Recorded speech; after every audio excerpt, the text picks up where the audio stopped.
In the dust-choked annals of the Wild West, legends are forged in gunpowder and blood. Among them, few names carried as much weight as Sheriff Pat Garrett. He was the man who brought down Billy the Kid, a living embodiment of the law in a land that often knew none. By 1883, Garrett was a legend. A name whispered with a mixture of fear and respect from the saloons of Lincoln County to the dusty streets of El Paso. His reputation was his shield, his cold peacemaker, his gavel. Most outlaws, even the most hardened, knew better than to cross him. But not everyone was wise. Enter Henry Brown, a man whose ambition was as vast as the western sky, but whose judgment was as clouded as a desert sandstorm.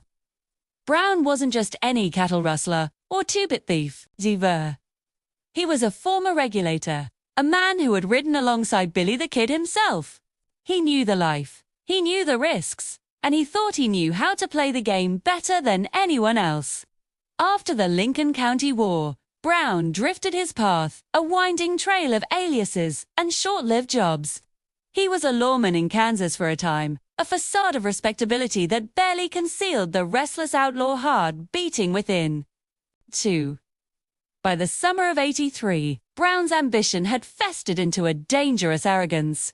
He gathered a small, desperate crew and set his sights on a prize he believed would cement his own legend. He was going to take down Pat Garrett. Not just evade him, not just outsmart him, but challenge him head-in.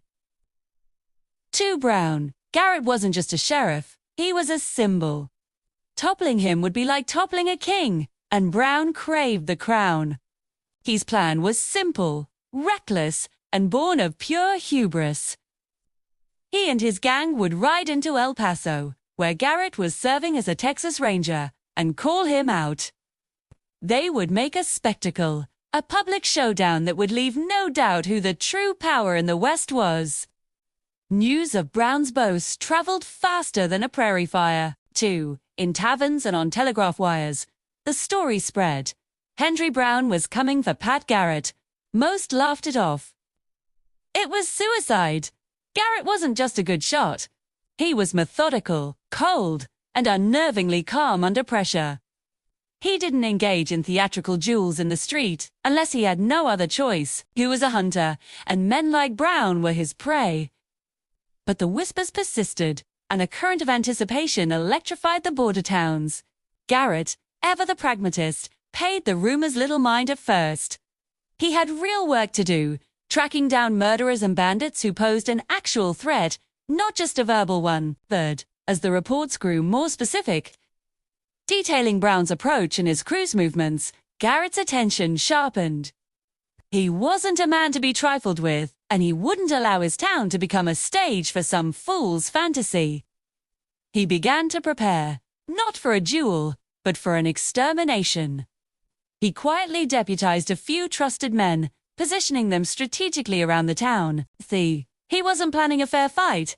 He was planning an ambush. The lawman's advantage was strategy, not spectacle. The day arrived, hot and still. Brown and his 4 companions rode into El Paso, their faces grim under the unforgiving sun. They were dressed for a fight, their hands hovering near their holsters. They made their way to the center of town, their bravado a thin veneer over the tension that crackled in the air. The streets were eerily quiet. Shopkeepers had shuttered their windows, and civilians had vanished. It wasn't the audience Brown had expected. He shouted Garrett's name, the sound swallowed by the oppressive silence. "Garrett! Show yourself!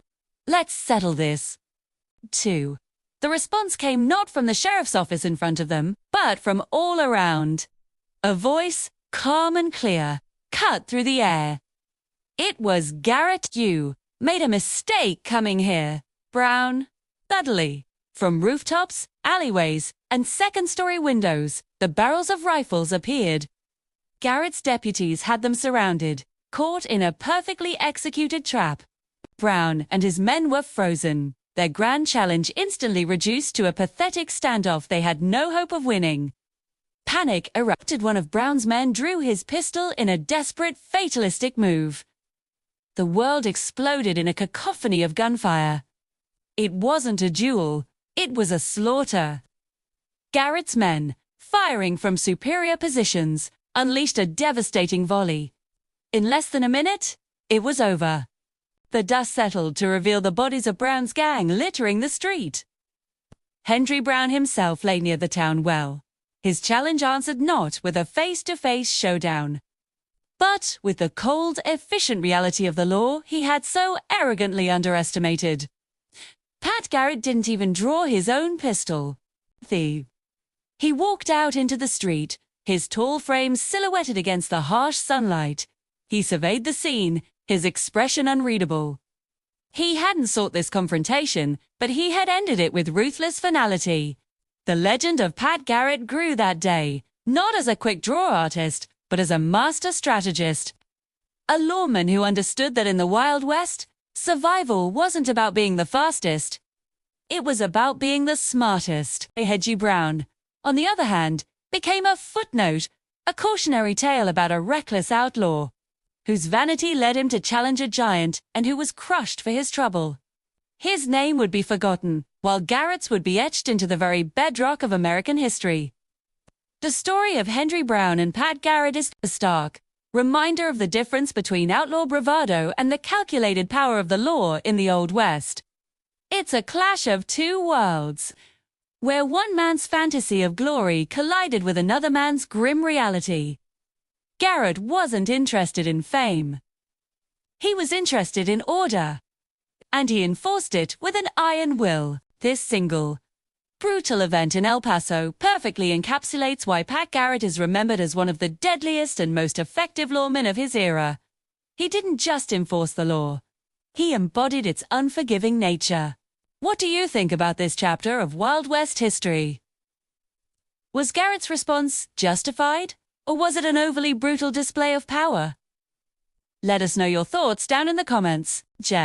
We love diving into these lesser-known stories and exploring the complex characters that shaped the American frontier.